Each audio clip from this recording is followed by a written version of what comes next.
C'est vraiment un plaisir de vous présenter le service d'aide à la recherche en français de l'ACFAS aujourd'hui. Je vais commencer par un petit préambule simplement pour vous expliquer un peu l'historique. On a une relation privilégiée avec SFU, en particulier avec le BAF depuis plusieurs années au niveau de l'ACFAS, au niveau du SARF aussi. Donc, il y a une entente de partenariat qui existe pour le SAF depuis novembre 2023. Donc, ça va faire 3 ans qu'on existe dans votre contexte pour vous appuyer dans votre recherche en français. Donc, on est extrêmement content. Cette entente-là a été renouvelée au cours des derniers mois. On remercie nos amis du BAF dans l'appui qu'ils nous donnent justement pour faire mieux connaître notre service et puis le rendre aussi plus accessible pour les étudiants et les profs qui souhaitent faire de la recherche en français. La présentation d'aujourd'hui, c'est vraiment une présentation générale du SAF. C'est quoi le SAF et puis quels sont les services qu'on vous offre. Il y a plusieurs parties de notre présentation. Je vais commencer par euh, brièvement vous parler de la situation de la recherche en français au Canada. Ça va vous donner un peu le contexte de la création du SARF pour ensuite vous parler des services qui sont offerts, des programmes de financement couverts. Et ensuite, Maud va poursuivre avec notre processus de soutien à la recherche. On va essayer de vous convaincre aussi pourquoi c'est important de soumettre vos demandes de bourse et vos demandes de subvention en français. On va avoir quelques chiffres pour vous convaincre de la pertinence de le faire en français. Puis, on va terminer avec une période de questions à la fin de la présentation. Donc, on vous invite à nous formuler vos questions et vos commentaires. Donc, le SAF a été créé en mai 2023. C'est à ce moment-là qu'il a été lancé. Et il a été lancé dans un contexte particulier où on observe depuis de nombreuses années le déclin de la recherche en français euh, de manière générale dans tous les secteurs, que ce soit au niveau de la diffusion, mais en particulier au niveau des demandes de subventions de recherche qui sont soumises en français aux 3 conseils subventionnaires fédéraux. Euh, Vous voyez à l'écran les pentes descendantes depuis 30 ans au niveau des demandes de subventions en français. Donc, au CRSH, en 2019, on était à moins de 15%. Au CRSNG, on est autour de 7-8%, et c'est encore pire aux IRSC. Dans le secteur de la santé, on est sous les 5%. La situation n'est pas très réjouissante, quoi qu'elle est en train de changer un petit peu. On le constate à l'échelle micro là, depuis quelques années. Mais ici, ce qu'il faut garder en tête, c'est qu'en fait, il y a une disproportion entre le nombre de demandes de financement soumises en français versus le poids démographique des chercheurs et chercheuses d'expression française au Canada, qui compte pour 21% de toute la communauté scientifique. Donc, il y a une sous-représentation d'environ 50%. Il y a un rattrapage à faire. Il y a plein de, il y a plein de raisons qui expliquent le déclin de la recherche en français. L'anglais est la langue mondiale de la science. Il y a des cultures scientifiques anglo-normatives. Dans certains domaines, c'est l'anglais qui domine.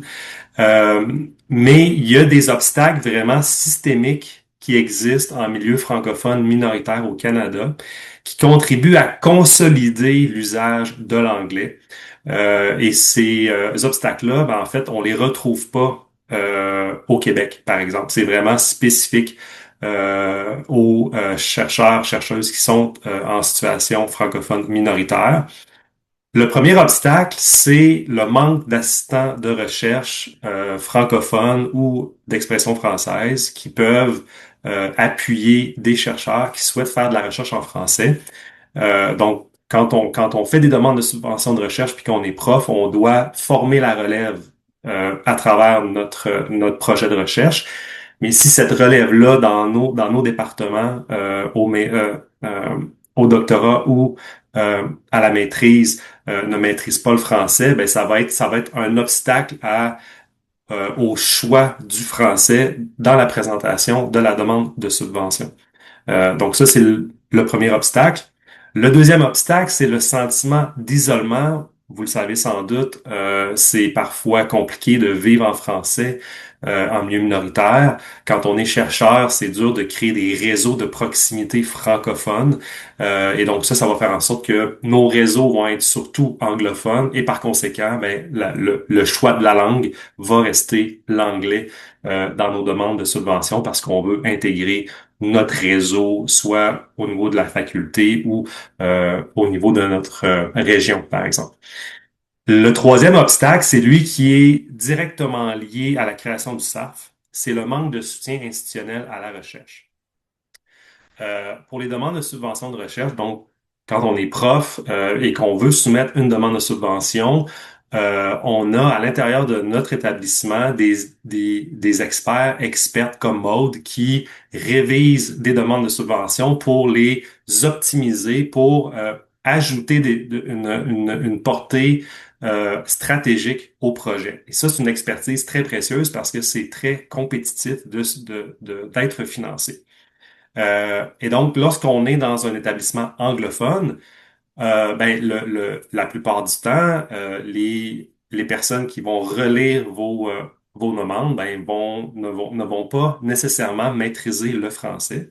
Et donc, ça va être un obstacle aussi parce que si on veut bénéficier de la relecture interne, ben, il faut le faire dans la langue de nos relecteurs. Oui, Caroline. Oui, Thierry, excuse-moi de t'interrompre. Oui. Il y a une autre participante qui est en salle d'attente et qui aimerait se Oh, joindre à la séance. Si tu pouvais désolé. Merci, Caroline, de m'avoir mentionné. Oui, je l'admets tout élever de ma suite. petite main. Merci. Merci. Donc, comme je le mentionnais, bienvenue Cécile. Désolé pour l'attente. Euh, donc, le troisième obstacle, c'est vraiment lui qui est lié à la création du SAF. C'est-à-dire que l'objectif était euh, d'offrir la possibilité aux chercheurs et chercheuses de faire un choix réel entre les deux langues officielles dans leur demande de financement de recherche. Parce que s'il n'y a pas accès à des ressources francophones à l'interne, ben, le choix constitutionnel entre le français et l'anglais n'existe plus. Donc, le SAF a émergé de cet enjeu-là, de cet obstacle-là. Donc, qu'est-ce que c'est le SAF? C'est en fait un bureau de la recherche que l'ACFAS a créé en mai 2023, comme je le mentionnais. Donc, on est un peu un bureau de la recherche volant dans la francophonie canadienne. Et donc, notre mission est d'offrir la possibilité aux chercheurs et chercheuses d'expression française en milieu minoritaire au Canada de soumettre leur demande de financement en français pour les raisons que je viens de mentionner. Nos services en ce moment, ils sont de plusieurs ordres. Premièrement, ben, on offre du soutien et de l'accompagnement pré-octroi dans la préparation de demandes de subvention de recherche en français. Donc ça ici, c'est vraiment pour les profs qui souhaitent soumettre des demandes de subvention. Je mentionne pré-octroi parce qu'on est vraiment dans l'univers pré-octroi pour l'instant. Donc tout ce qui concerne la préparation des demandes de subvention jusqu'à la soumission. Le volet post-octroi est en cours de développement. On essaie de voir comment on pourrait justement appuyer euh, dans ce volet-là de la recherche. Le deuxième type de soutien, ben, ça concerne les demandes de bourse au cycle supérieur en français. Donc ici, c'est vraiment euh, demande de bourse maîtrise et bourse au doctorat. Donc, ça concerne les étudiants au cycle supérieur. On fait aussi des webinaires d'information et de formation aux chercheurs et chercheuses. Donc, dans quelques semaines, il y aura justement un webinaire sur les bourses au cycle supérieur qui sera offert. On fait les mêmes types de webinaires pour les différents programmes de subvention de recherche aussi au CRSH notamment. On fait aussi de la coordination de révision externe par les pairs des projets de recherche. Je vais pas trop rentrer dans le détail ici. Maud va en parler dans quelques instants, mais c'est un service qui est vraiment utile et très apprécié.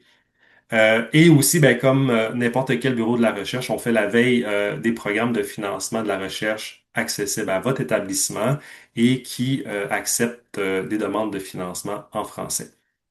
Je parlais des langues officielles plus tôt, donc notre univers, si on veut, est celui des trois conseils subventionnaires fédéraux où la loi sur les langues officielles s'applique. Donc, nos services sont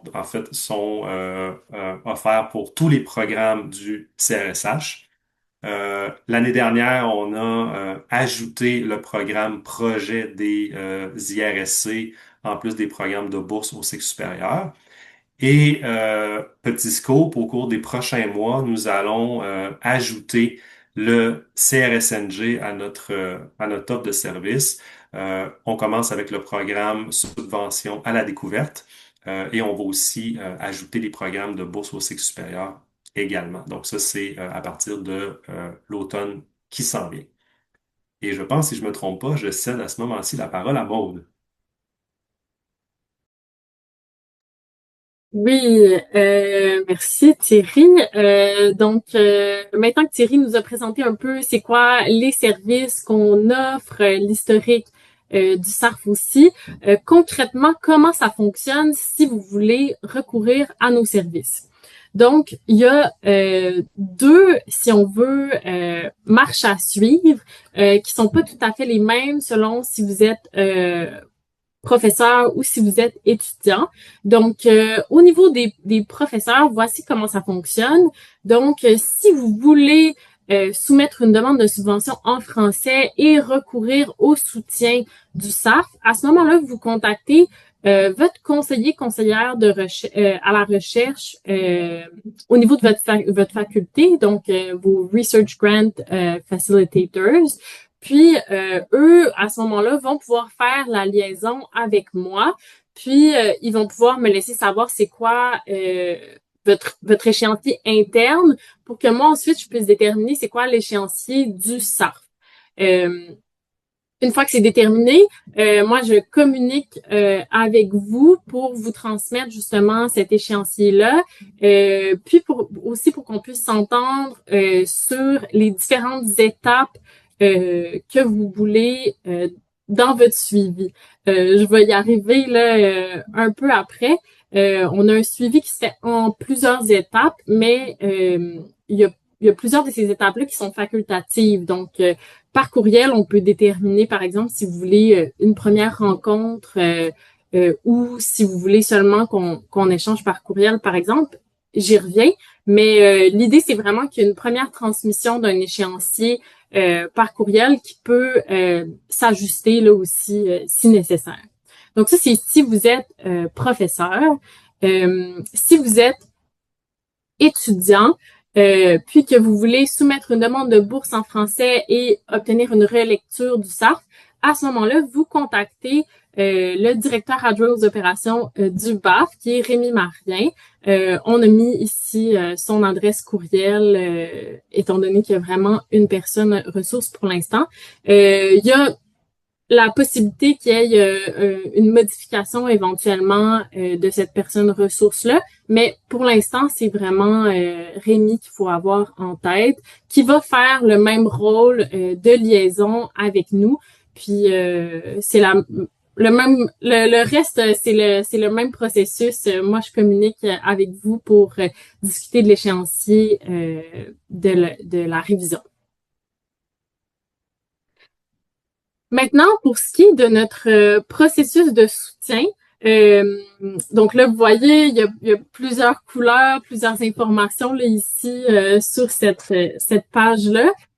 parce qu'on a mis toutes les informations qui concernent à la fois les étudiants et les professeurs. Donc, je vais peut-être commencer juste par mentionner pour le soutien étudiant, c'est un soutien qui se fait vraiment en une étape. Donc, on relie votre demande complète, votre dossier dans son entièreté, puis ensuite, je vous le retourne, puis ça se résume à ça. Ensuite, vous êtes responsable de faire le dépôt vraiment là, de votre demande dans le système. Puis, par après, au niveau de l'université, il y a une évaluation interne qui va se faire de votre demande. Puis là, selon le niveau, si vous êtes au doctorat ou à la maîtrise, au doctorat, il va y avoir une évaluation interne qui va se faire. Puis ensuite, votre demande va potentiellement être transmise pour une évaluation au CRSH. Et au niveau de la maîtrise, toute l'évaluation se fait vraiment à l'interne. Donc, ça, c'est vraiment pour les étudiants, là, c'est ce qui est inclus, disons, dans notre service. Par contre, selon le volume de demandes que je reçois, moi, je peux être disponible aussi là pour vous offrir des clarifications, pour qu'on s'appelle, pour en discuter si vous voulez, mais c'est pas officiellement inclus dans le service. C'est vraiment plus si le volume de demande du SARF me permet de vous offrir ça. Maintenant, pour ce qui est des chercheurs, chercheuses, il y a cette même étape-là qui est obligatoire de la révision de la demande complète, mais il s'ajoute à ça plusieurs étapes facultatives. Donc là aussi, ce que j'ai pas mentionné, mais qui est important d'avoir en tête, c'est vraiment votre date limite interne. C'est pour ça qu'elle est en plus gros sur la page, parce que c'est vraiment à partir de cette date limite-là qu'on détermine notre échéancier à rebours. Donc, notre idée, c'est vraiment que votre demande soit prête à temps pour répondre à cette date limite interne-là, puis que vous puissiez déposer la demande à temps à l'interne, puis quand même passer au travers des processus internes. Donc, notre soutien commence par une rencontre d'amorce 50 jours ouvrables avant votre date limite interne. Là, ce qu'il faut noter ici avec les jours ouvrables qui sont indiqués ici, c'est que ça correspond à ce qu'on appelle notre garantie de service. Donc, si vous respectez ces jours ouvrables-là, à ce moment-là, nous, on juge qu'on peut vraiment vous offrir le soutien à la hauteur de nos attentes. Mais ça reste que c'est un échéancier qui peut être flexible. Donc, si par exemple, vous pensez que, pour prendre l'exemple du dossier complet, si vous pensez que vous serez pas capable de remettre votre dossier 15 jours ouvrables avant votre date limite interne, vous pouvez quand même demander de recevoir le soutien du SARF, puis on peut discuter, encore une fois, là, selon le volume de demandes qu'on reçoit, on peut en discuter puis adapter cette échéance-là à quelque chose qui vous convient mieux. Mais il faut avoir en tête que c'est ça, c'est possible que notre soutien soit pas que la quantité de commentaires, par exemple, soit pas aussi grande, soit pas aussi détaillée, si, par exemple, vous laissez un peu moins de temps pour qu'on relise le dossier. Donc, c'est la même chose aussi pour la rencontre d'amorce.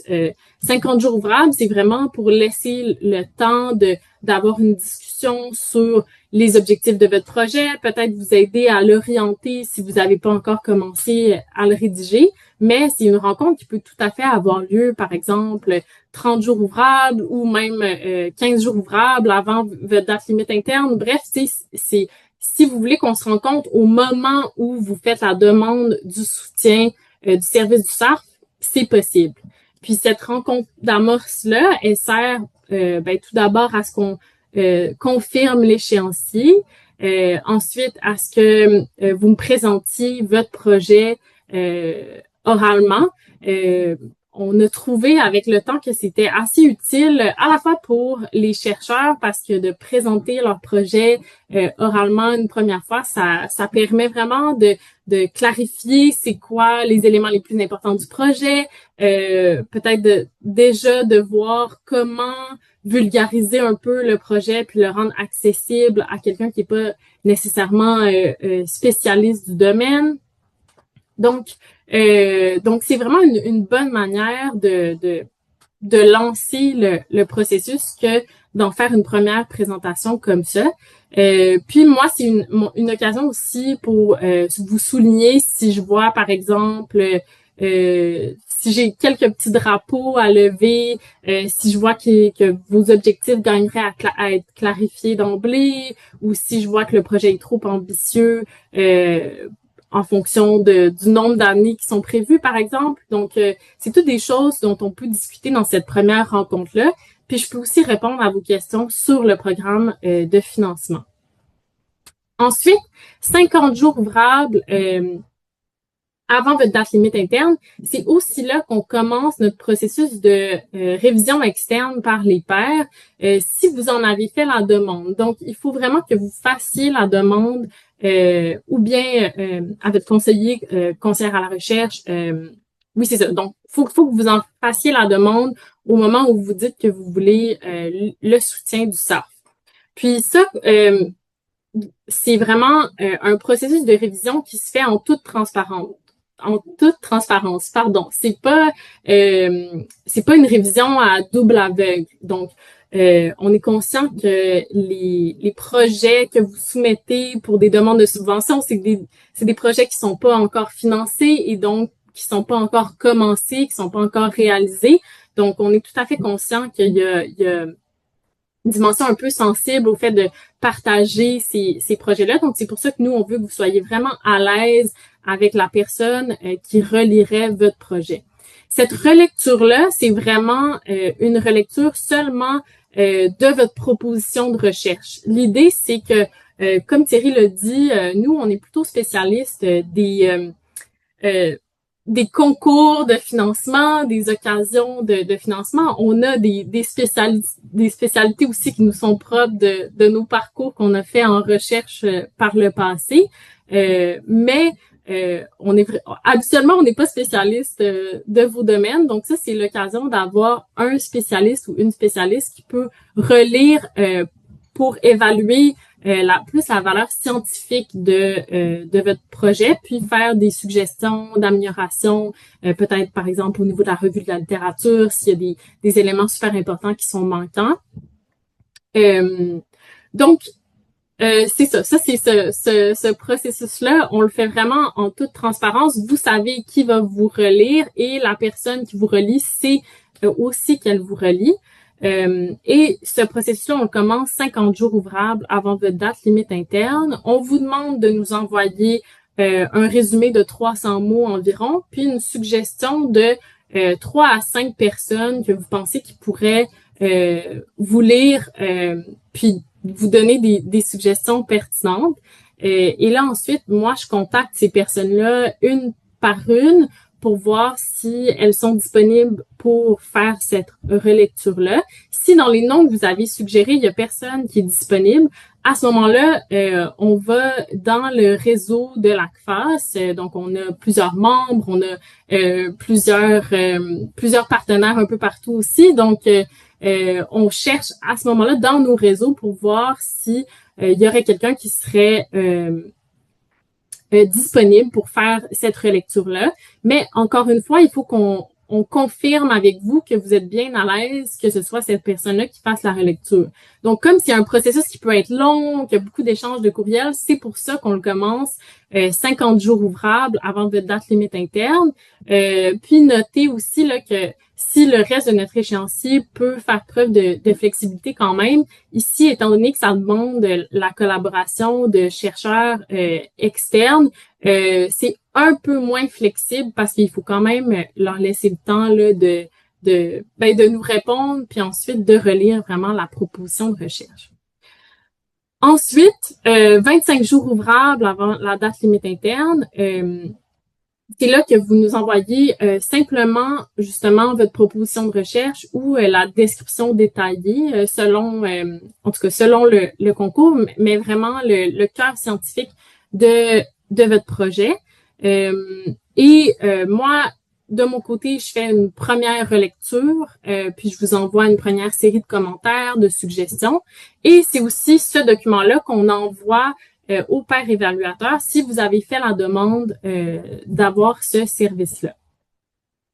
15 jours ouvrables avant votre date limite interne, c'est là que vous m'envoyez votre dossier complet. Puis moi, je fais vraiment une relecture totale. Donc, le budget, le plan de mobilisation des connaissances, la composition de l'équipe, votre CV. Je relis vraiment tout dans son entièreté, vraiment dans l'idée de s'assurer de la cohérence de toutes les parties. Les unes avec les autres. Finalement, la dernière étape au niveau du SARF, c'est une rencontre où je vous transmets les commentaires. Donc ça aussi, là, ici, c'est une étape optionnelle. Vous n'êtes pas obligatoire, vous n'êtes pas obligé, pardon, d'avoir cette rencontre-là.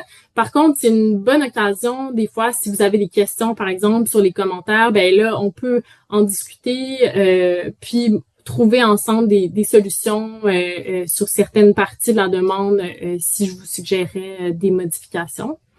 Et par après, on tombe dans des étapes qui sont la responsabilité de votre établissement.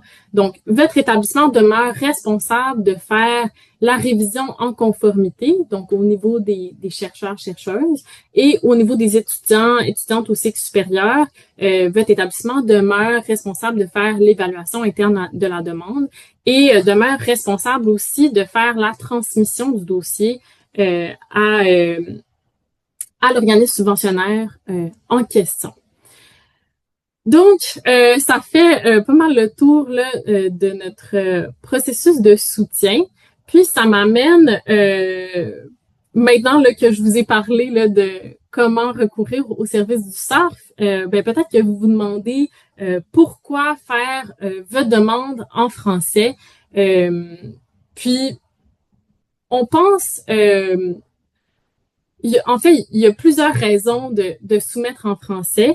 Ici, je vous ai mis une citation de Catherine Légère, qui est professeure agrégée à l'Université de Victoria. Donc, elle nous dit « Faire de la recherche en français, c'est non seulement contribuer à l'avancement des connaissances, mais aussi revendiquer un espace de légitimité scientifique pour les chercheurs et chercheuses issus de milieux francophones minoritaires. » Dans un contexte où les ressources en français peuvent être rares et où la recherche s'effectue souvent dans un environnement anglophone, je vois dans le maintien et le rayonnement du français en recherche un acte de transmission culturelle et intellectuelle essentiel. Donc, il y a des raisons, justement, comme elle dit, qui sont culturelles. Il y a des raisons aussi qui peuvent être identitaires, qui peuvent nous amener à vouloir soumettre en français. Il y a des raisons liées à l'objet même de nos recherches. Il peut y avoir des non-sens, des fois, à soumettre